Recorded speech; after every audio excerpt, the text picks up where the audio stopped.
Bismillahirrahmanirrahim. Assalamualaikum warahmatullahi wabarakatuh.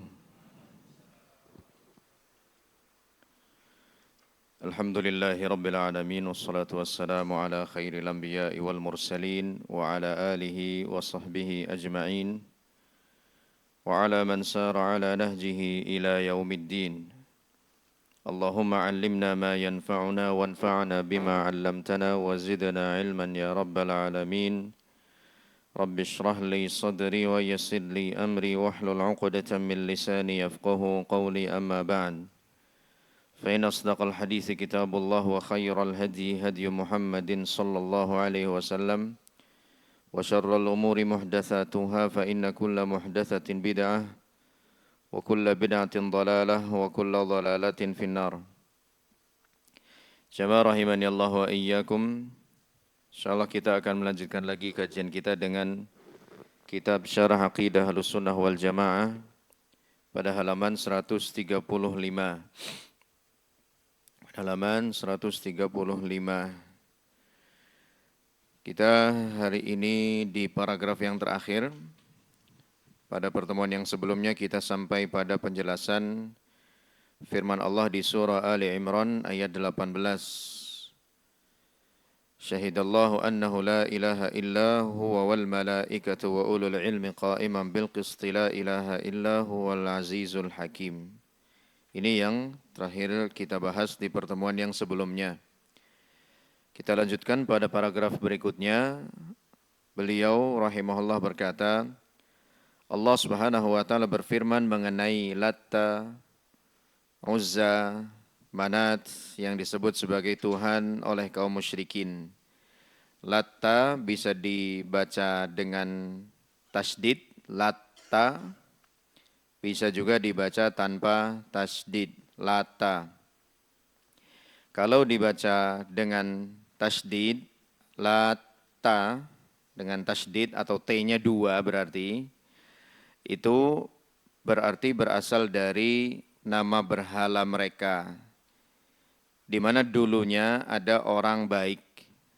Di masa jahiliyah, ketika musim haji, dia memiliki kebiasaan yalutus sawiq lil hajj, mengadon tepung untuk dibuat roti, kemudian dibagikan kepada jamaah haji secara gratis. Itu dia lakukan di setiap tahun. Hingga dia pun dikenal, oleh setiap orang yang melaksanakan ibadah haji. Dan ibadah haji itu bukan hanya dilakukan oleh kaum muslimin, kaum musyrikin juga melakukan ibadah haji dengan versi mereka sendiri. Ya, mereka punya talbiyah sendiri, tidak sebagaimana talbiyahnya kaum muslimin. Nah, kemudian orang itu meninggal dunia dan orang-orang atau jamaah haji pun di tahun selanjutnya merasa kehilangan dia. Setelah mereka mengetahui bahwa orang itu sudah tiada, para jemaah haji itu pun yang notabene-nya mereka juga orang-orang musyrik, ya, mengunjungi atau menziarahi kuburannya. Sampai akhirnya dibuatkan atau menjadi berhala yang dinamai dengan Lata. Berasal dari kebiasaan baik orang ini semasa hidup, yaitu yaluttu as-sawiq, mengadon tepung, ya, untuk dibuat sebagai atau menjadi roti. Itu kalau dibaca dengan tasydid. Kalau dibaca tanpa tasydid, Lata berarti ia adalah versi mu'annatsnya ilah. Dalam bahasa Arab itu ada muzakkar, ada mu'annas. Ada yang laki, ada yang perempuan. Kalau ilah itu muzakkar, berarti laki-laki. Versi perempuannya adalah Lata, tanpa tasdid, ya, T-nya 1. Nah, yang ditulis di sini T-nya 1. Begitu juga Uzza. Uzza adalah versi mu'annatsnya atau perempuannya Aziz. Laki-laki yang hebat, perkasa disebut dengan Aziz. Perempuan yang hebat, yang perkasa disebut dengan Uzza. Selanjutnya Manat. Manat adalah versi perempuan atau mu'annatsnya Mannan. Ya, versi laki-lakinya Manan, yang maha memberi karunia. Versi perempuannya Manat. Dan ini tergolong ilhad fi asma'illah. Tergolong perbuatan menyimpang di dalam nama-nama Allah Ta'ala. Yaitu an yushtaqqa minha asma'un lil asnam. Nama-nama Allah Subhanahu wa taala diduplikasi, kemudian diberikan untuk patung-patung, kemudian diberikan untuk berhala-berhala. Ini kata Syekh Ibnu Utsaimin rahimahullahu taala termasuk salah satu bentuk ilhad fi asma'illah, penyimpangan di dalam hak-hak nama Allah Subhanahu wa taala, di mana nama-nama Allah itu adalah milik Allah, tidak boleh diperuntukkan bagi selain Allah, apalagi buat patung, apalagi buat berhala. Tentu ini merupakan penghinaan yang sungguh luar biasa besar bagi Allah Subhanahu wa taala. Kita ambil contoh saja, mohon maaf, nama kita misalnya, jelas-jelas itu nama kita diduplikasi oleh orang, kemudian olehnya dijadikan sebagai nama bagi, maaf, anjing peliharaannya. Ya, tentu kita nggak akan terima. Oh, nama saya kok dipakai buat menamai seekor anjing begitu. Padahal anjing itu masih lebih bagus daripada patung. Ya, anjing itu masih hidup. Anjing itu bahkan bisa dilatih, punya kecerdasan yang bagus dan seterusnya. Patung hidup aja enggak. Ya. Nah, kita sudah merasa terhina ketika kita diperlakukan begitu, apalagi Allah Subhanahu wa taala. Maka ini salah satu bentuk penyimpangan di dalam akidah al-asma was sifat, tauhid al-asma was sifat, yaitu menduplikasi nama Allah kemudian diperuntukkan bagi selain Allah. Wabil khusus diperuntukkan bagi berhala. Seperti yang dilakukan oleh orang-orang musyrikin ini, yang disebut sebagai Tuhan oleh kaum musyrikin. Allah Subhanahu wa taala berfirman berkenaan dengan tiga berhala ini, in hiya illa asma'u sammaitumuha antum wa aba'ukum ma anzalallahu biha min sultan. Itu tidak lain hanyalah nama-nama yang kamu dan nenek moyangmu mengada-adakannya, alias nama-nama tersebut dan juga nama-nama berhala yang lain murni merupakan hasil kreasimu, murni merupakan hasil kreasi nenek moyangmu saja. Ma anzalallahu biha min sultan, Allah tidak menurunkan suatu keterangan apapun untuk menyembahnya. Sama sekali enggak ada petunjuk dari Allah untuk membuat berhala ini, kemudian diberi nama ini dan itu, enggak ada. Semuanya murni daripada kreasi mereka dan para pendahulunya. Murni kreativitas mereka, murni inovasi mereka saja.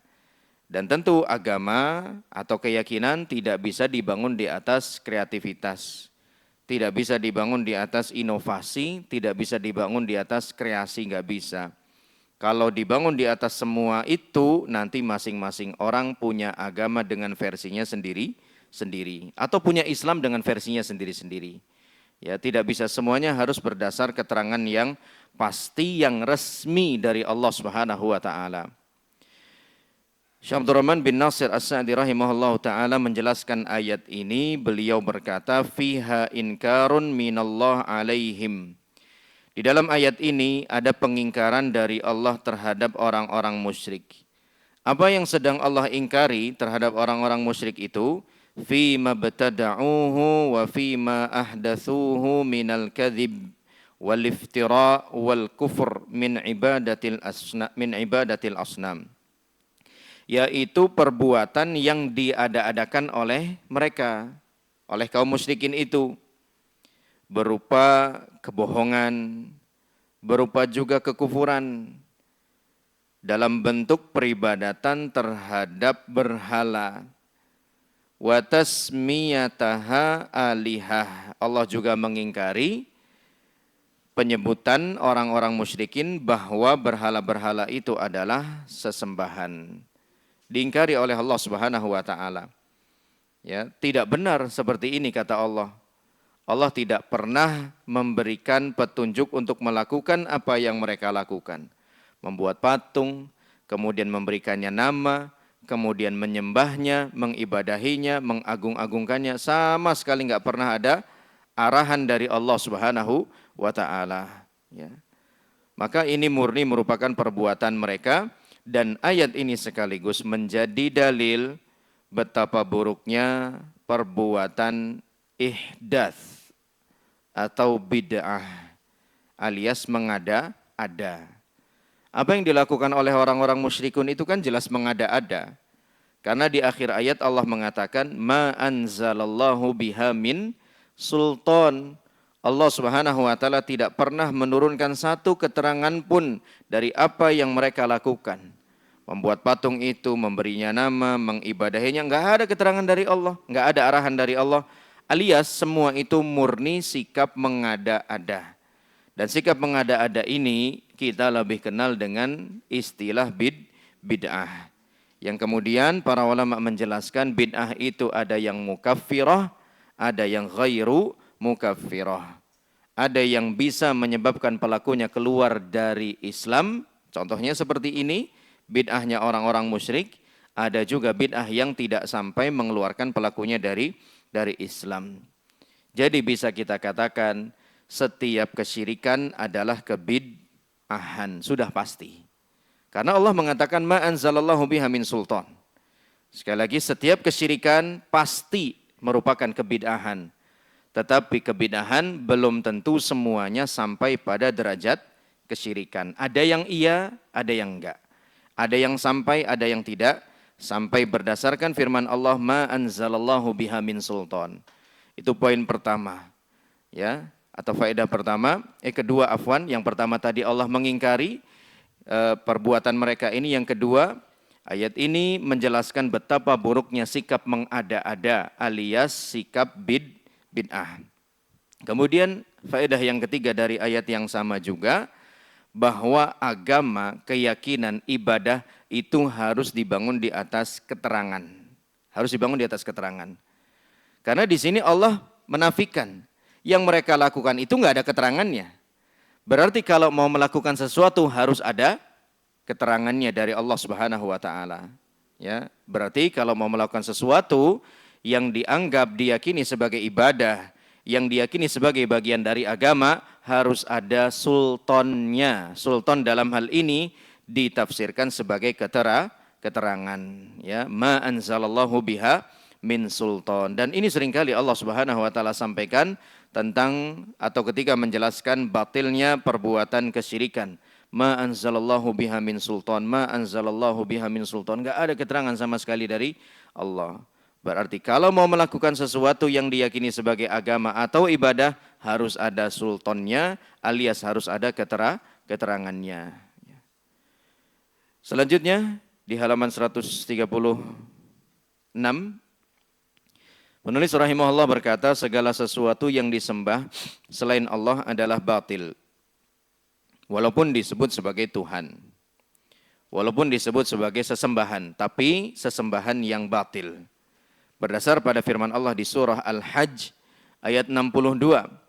Allah Subhanahu wa taala berfirman, "Dzalika bi annallaha huwal haqq wa annama yad'una min dunihi huwal batil wa annallaha huwal aliyyul kabir." Demikianlah kebesaran Allah Subhanahu wa taala. Karena sesungguhnya Allah dialah yang hak, dan sesungguhnya apa saja yang mereka sembah, mereka sembah daripada selain Allah, itulah yang batil. Dan sesungguhnya Allah dialah yang maha tinggi lagi maha besar. Ya, ini ayat sekaligus menjadi dalil tafsir kalimat la ilaha illallah. Kita tentu sudah sangat familiar bahwa kalimat la ilaha illallah ditafsirkan oleh ahlus sunnah wal jamaah dengan la ma'buda bihaqqin illallah. Tidak ada sesembahan yang hak, yang benar, kecuali hanya Allah. Keterangan yang benar itu, kata-kata yang benar itu dapat dari mana? Dari ini, surah Al-Hajj. Surah Al-Hajj ayat 62. Ya, bukan sekedar mentafsirkan atau menerjemahkan la ilaha illallah dengan makna tidak ada Tuhan selain Allah, tidak. Tapi tidak ada sesembahan yang berhak disembah, yang benar untuk disembah kecuali hanya Allah Subhanahu wa taala, ya. Kenapa kok kata Tuhannya diganti atau diubah jadi sesembahan? La ilaha. Ilah dalam masyarakat kita ditafsirkan, diterjemahkan jadi apa artinya? Tuhan. Namun kenapa ya ulama Ahlus Sunnah wal Jamaah bahkan juga asatidah kita menerjemahkan ilah dengan kata sesembahan itu karena ilah dalam bahasa Arab berarti ma'luh, berarti sesuatu yang disembah, ringkasnya sesembahan. Jadi ketika kita menafsirkan tiada sesembahan itu karena ilah sendiri dalam bahasa Arab bermakna ma'luh alias ma'bud yang disembah atau sesembahan. Dan ini biasa dalam bahasa Arab, sebuah nama isim memiliki makna sesuatu yang di. Contohnya al-qatil, ya, pembunuhan atau korban, ya, bermakna maktul yang dibunuh, ya. Jarih yang luka, maknanya al-majruh yang dilukai. Nah, termasuk diantaranya adalah ilah bermakna ma'luh, sesuatu yang disembah. Kemudian penambahan keterangan bihaqqin itu berasal dari firman Allah surah Al-Hajj ayat 62. Ya, surah Al-Hajj ayat 62. Apakah ini merupakan kebid'ahan? Tidak. Ya.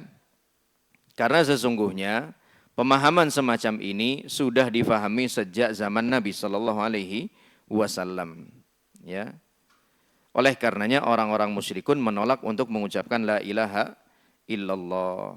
Karena mereka enggak mau meyakini kebatilan Tuhan-Tuhannya.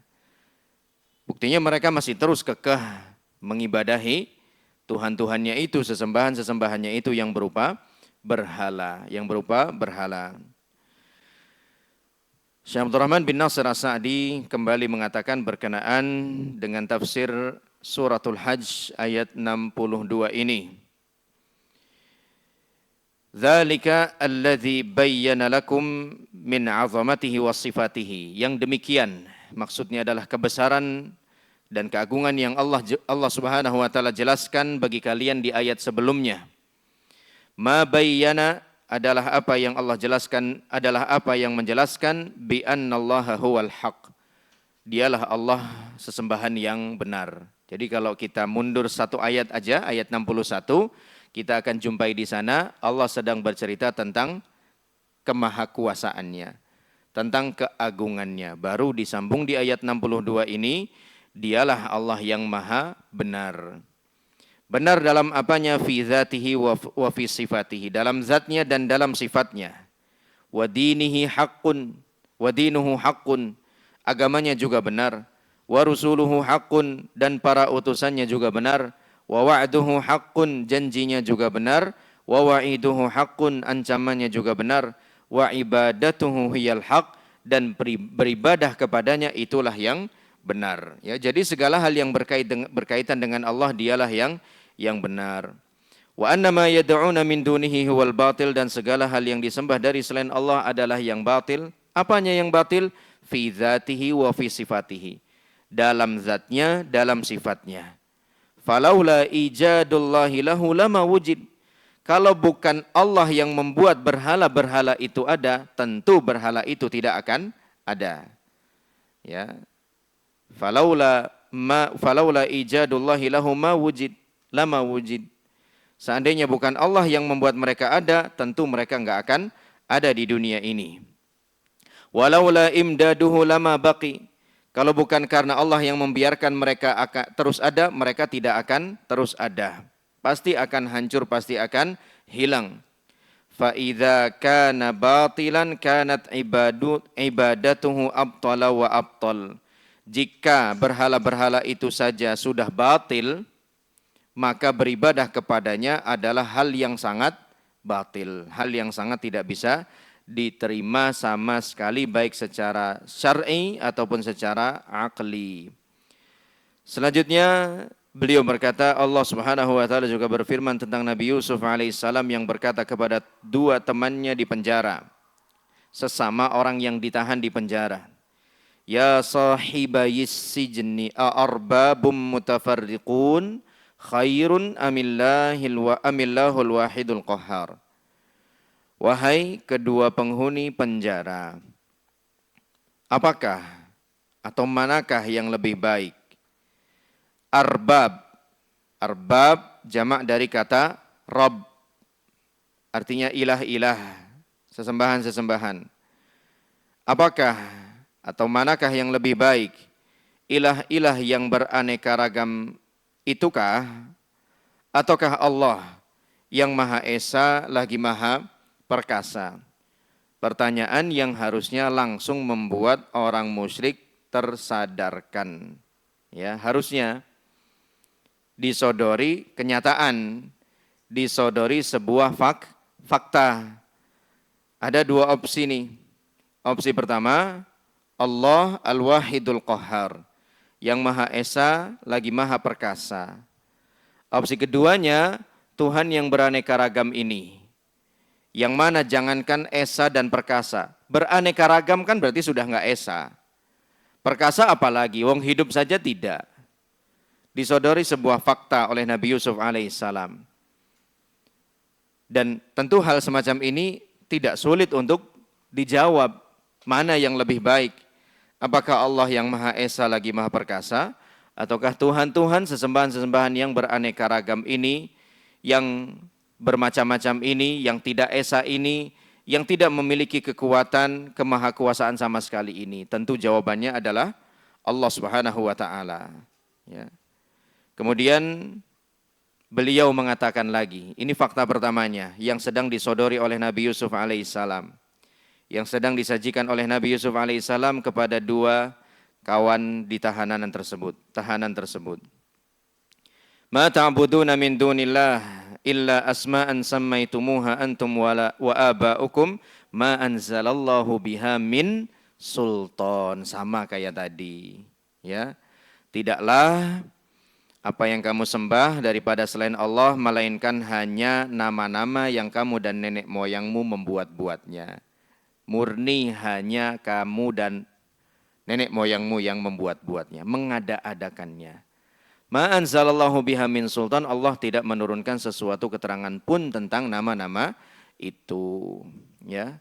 Jadi apa yang disampaikan oleh Nabi Yusuf alaihissalam sama dengan tadi yang Allah firmankan di surah An-Najm. Dan itulah yang memang terjadi di setiap masa. Tidaklah perbuatan kesyirikan melainkan murni hasil perbuatan mengada-ada saja. Ya, katanya, dan katanya enggak ada data yang valid yang bersumber dari Allah Subhanahu wa taala. Kalaupun ada sebuah buku misalnya yang dijadikan sebagai pedoman mereka, maka buku itu enggak akan keluar, statusnya enggak akan keluar dari karya seorang manusia. Dan dia dapat dari mana? Kemungkinannya, yang jelas dia bukan nabi, ya. Kemungkinannya ya wahyu dari syaitan atau murni hasil olah pikirnya sendiri saja. Bukan bersumber dari Allah Subhanahu wa taala. Dan kedua sumber ini tidak bisa digaransi kebenarannya. Enggak bisa. Syaitan apalagi. Olah pikir juga sama aja. Bisa benar, bisa salah. Main kira-kira, main tebak-tebak saja. Enggak ada keterangan sama sekali dari Allah Subhanahu wa taala. Adapun orang-orang yang beriman, ketika mereka menyembah hanya Allah Subhanahu wa taala, dasarnya jelas. Al-Qur'anul Karim dan sunnah Nabi sallallahu alaihi wasallam. Yang Allah Subhanahu wa taala jaga keutuhannya, yang benar-benar diturunkan dari Allah Subhanahu wa taala, yang sudah berulang kali Allah tantang Siapapun yang sanggup, coba datangkan seperti Al-Quran ini. Nggak usah satu Al-Quran, satu surat saja. Ya. Wa in kuntum fi raibim mimma nazzalna ala abdina fa'tu bisuratim mim mislihi.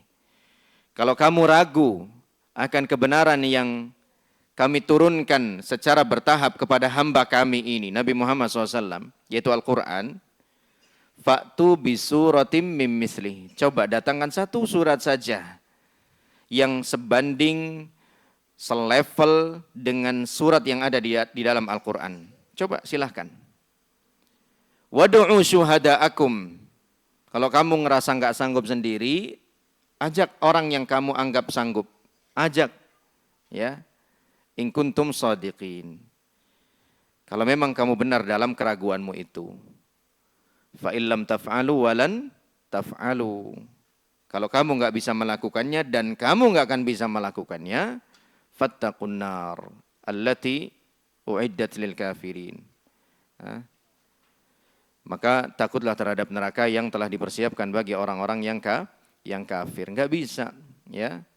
Musailamah al-Kadzab saja, seorang yang Arab tulen, itu enggak bisa membuat surat sebagaimana yang ada di dalam Al-Qur'an.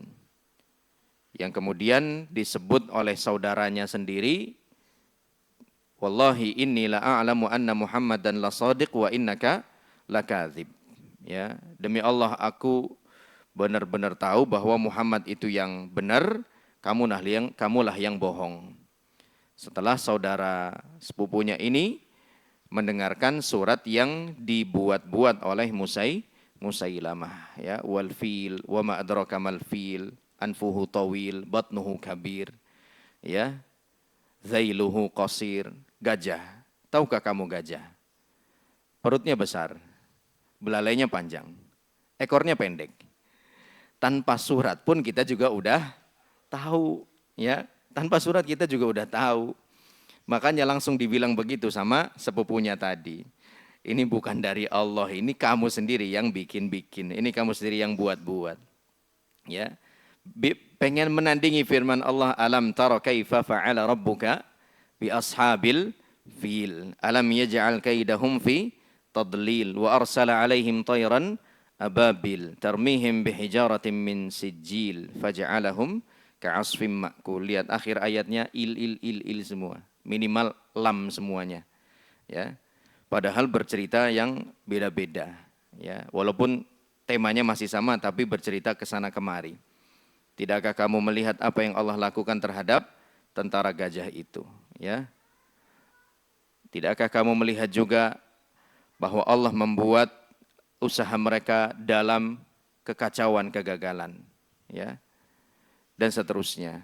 Beda, ya, antara apa yang Allah Subhanahu wa taala sedang sampaikan dengan yang dibawakan oleh Musailamah, ya. Padahal dia orang Arab tulen, hidupnya sezaman dengan Nabi sallallahu alaihi wasallam. Apalagi yang bukan orang Arab yang tidak sezaman dengan Nabi sallallahu alaihi wasallam. Kemudian juga faedah yang bisa kita ambil daripada surah Yusuf ayat 39 ini, ya, adalah Islam merupakan agama yang mengajak kita untuk berpikir secara rasional, ya, logis. Ini kan sedang diajak mikir ini. Dua penghuni penjara tersebut oleh Nabi Yusuf alaihissalam. Mana yang lebih baik coba? Allah yang Maha Esa, ya, apakah Tuhan-Tuhan sesembahan yang banyak beraneka ragam ini? Ini kan sedang diajak mikir. Dan seperti yang kita katakan tadi, untuk menjawabnya kita tidak perlu berpikir susah atau berat-berat. Udah langsung ketahuan jawabannya. Ya. Islam adalah agama yang mengajak manusia, sesungguhnya mengajak manusia, bukan mengajak kaum muslimin saja, manusia secara umum. Ini kan yang sedang didakwahi oleh Nabi Yusuf belum beriman kepada Allah. Ya. Berarti manusia diajak untuk berpikir secara rasional. Kemudian faedah yang kedua juga daripada ayat ini adalah keberadaan kita di dalam kesulitan, ya, bukan berarti membuat kita berhenti untuk dakwah, ya. Ini Nabi Yusuf masih dakwah nih, padahal di dalam penjara, ya. Berarti dakwah itu tidak harus selalu di dalam masjid, ya. Salah mereka yang ngomong kalau mau ceramah di masjid aja sono, ya. Di sini ceramah, kan ada orang yang kayak begitu, ya, yang nggak terima dinasehati, malah ngomong begitu. Ceramah di sini di masjid mimbar kosong katanya. Ya, ceramah itu nggak di masjid aja, dakwah itu nggak di masjid aja, bahkan di dalam penjara ini Nabi Yusuf alaihissalam. Dan dakwah yang beliau sampaikan lagi-lagi sama seperti Nabi yang lain adalah dakwah tauhid. Ya, adalah dakwah tauhid. Ini beberapa faedah yang bisa kita dapatkan ya dari sekilas kisah Nabi Yusuf alaihissalam. Ya, antum bisa mengambil faedah seperti ini ya. Kata Syekh Ibnu Utsaimin rahimahullahu taala, yang pertama adalah idza tadabbaral makna. Kalau kita itu mau merenungi makna firman Allah taala, tentunya dengan asas, dengan pondasi yang benar, tidak sembarangan, tidak asal-asalan. Kita renungi, kita simpulkan ya. Dan kesimpulan kita boleh jadi benar, boleh jadi salah ya. Al-Qur'annya enggak pernah salah. Itu yang pertama, direnungi, difahami, diselami maknanya. Tentunya kita juga kita membutuhkan kemampuan berbahasa Arab, ya, ilmu alat dan lain sebagainya. Kemudian yang kedua kata Syekh Ibnu Utsaimin, agar kita bisa mendapatkan banyak faedah dari Al-Quran adalah waffaqahullahu fahman. Allah berikan taufik untuk bisa memahami. Gimana caranya agar kita dapat taufik dari Allah? Ya, caranya dengan minta, ya. Allahumma inni as'aluka ilman nafi'an, ya, di antaranya. Dan masih banyak doa-doa yang lain yang diajarkan oleh Nabi sallallahu alaihi wasallam agar kita diberikan ilmu oleh Allah. Kemudian selanjutnya beliau mengatakan tauhid uluhiyah merupakan inti dakwah para nabi dan rasul. Ini baru aja kita sampaikan, ya. Nabi Yusuf dakwahnya dakwah tauhid, padahal di dalam penjara. Bahkan beliau bukan seorang rasul, beliau hanya seorang nabi, ya, beliau seorang nabi. Dari rasul yang pertama yaitu Nabi Nuh alaihi salam hingga rasul yang terakhir Nabi Muhammad sallallahu alaihi wasallam. Di sini beliau membawakan dalil secara umum yang menjelaskan bahwa dakwah seluruh rasul adalah dakwah tauhid. Yang pertama surah An-Nahl ayat 36. Walaqad ba'atsna fi kulli ummatin rasula an i'budullaha wajtanibut taghut. Dan sesungguhnya kami telah mengutus seorang rasul untuk tiap-tiap umat. Apa tugasnya? Menyerukan beribadahlah kepada Allah saja dan jauhilah taghut. Ini dalil secara umum, ya. Yang kedua, masih dalil secara umum yang menerangkan bahwa dakwah seluruh nabi dan rasul adalah tauhid, adalah firman Allah dalam surah Al-Anbiya ayat 25. Wa ma arsalna min qablika min rasulin illa nuhi ilaihi annahu la ilaha illa ana fa'budun. Dan kami tidaklah mengutus seorang rasul pun sebelum kamu. Kamu di sini maksudnya Rasulullah Muhammad sallallahu alaihi wasallam. Melainkan kami wahyukan kepadanya, apa isi wahyu itu? La ilaha illa ana. Tidak ada ilah yang berhak untuk diibadahi dengan benar selain aku. Fa'budun, maka ibadahilah aku. Sembahlah aku. Kata Allah Subhanahu wa taala kepada Rasulullah sallallahu alaihi wasallam, menerangkan bahwa rasul-rasul sebelum kamu itu dakwahnya. Baik Nabi Nuh, Ibrahim, Musa ataupun juga Isa alaihi wassalam dakwahnya sama. Ini secara umum dalil yang menerangkan bahwa dakwah para nabi adalah tauhid. Dalil yang secara khusus yang pertama adalah firman Allah di surah Al-A'raf ayat 59, ya. Antum bisa tulis nama surat dan ayatnya saja enggak apa-apa. Al-A'raf 59. Al-A'raf 59.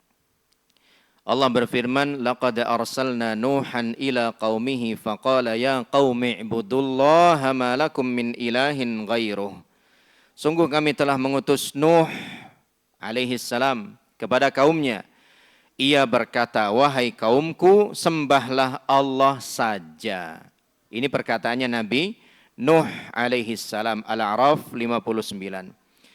Kemudian perkataan Nabi Hud alaihi salam, Al-A'raf 65. Al-A'raf 65. Wa ila 'adin akhahum Huda qala ya qaumi ibudullaha ma lakum min ilahin ghairuh. Dan kepada 'Ad, saudaranya mereka, kami utus Nabi Hud, kami kirim Nabi Hud alaihi salam. Ia pun berkata kepada kaumnya, wahai kaumku, sembahlah Allah saja. Sama kayak yang tadi dikatakan oleh Nabi Nuh alaihi salam. Malakum min ilahin ghairuh. Kamu tidak memiliki Tuhan yang benar selainnya. Kemudian yang ketiga, ucapan Nabi Saleh alaihi salam. Dalam surah Al-A'raf juga ayat 73.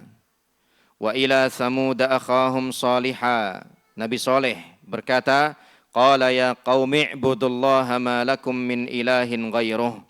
Saleh berkata, wahai kaumku, sembahlah Allah saja, kalian tidak memiliki ilah yang benar untuk disembah kecuali hanya Allah. Dan satu lagi Nabi Syuaib alaihi salam dalam surah Al-A'raf ayat 85. Al-A'raf 85.